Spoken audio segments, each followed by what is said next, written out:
Sa gitna ng patuloy ng hagupit ng hanging habagat at mga bagyo, kumakalat ang mga sakit na dala ng baha.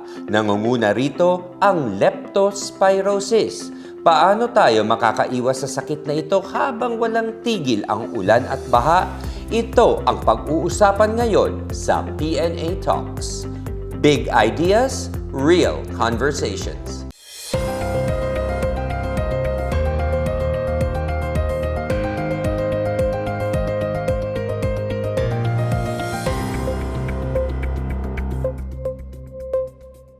Ang leptospirosis ay isang uri ng impeksyon na dulot ng bakterya ng Leptospira. Nagmumula ito sa ihi at dumi ng mga infected na daga, aso at mga hayop sa bukid tulad ng kabayo, kalabaw at kambing.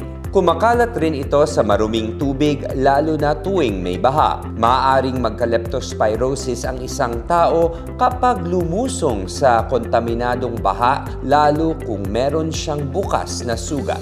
Maaari rin siyang mahawa sa pagkain at pag-inom ng kontaminadong pagkain at inumin. Nakakapasok din sa katawan ng tao ang Leptospira bacteria kapag nakalamsikan ng maruming tubig ang kanyang mata, ilong o bibig. Ayon sa Department of Health, umabot ngayong taon sa 3,440 ang bilang ng mga kaso ng leptospirosis mula January 1 hanggang August 8. Mas mababa ito ng 35% kumpara sa kaparehong panahon noong 2025. Pero tumaas ang bilang ng mga kaso sa loob ng 2 linggo. 348 na kaso ang naitala mula July 12 hanggang 25 kumpara sa 275 mula June 28 hanggang July 11. Nasa 220 naman ang namatay dahil sa leptospirosis ngayong taon.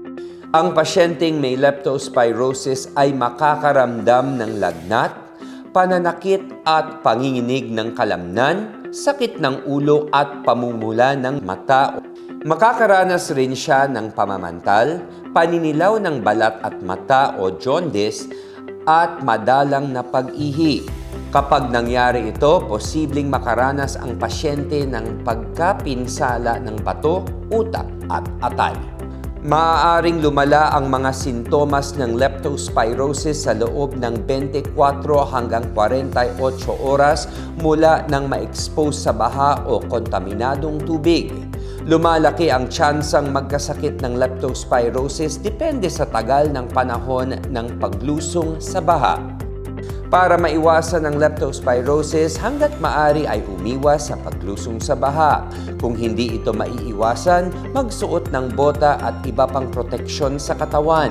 Takpan din ang mga sugat ng waterproof bandage. Pagkatapos umahon mula sa baha, maligo gamit ang sabon at tubig. Agad din magpakonsulta sa pinakamalapit na klinika, ospital o pasilidad ng DOH kung saan may mga leptospirosis fast lane. Kabilang sa ibibigay na lunas kontra leptospirosis ang doxycycline, pero tandaang kailangan ng reseta bago makainom nito. Huwag ring basta-basta iinom ng antibiotic nang walang rekomendasyon ng doktor. Kalinisan, pag-iingat, at maagap na gamutan ang paraan para makaiwas sa leptospirosis.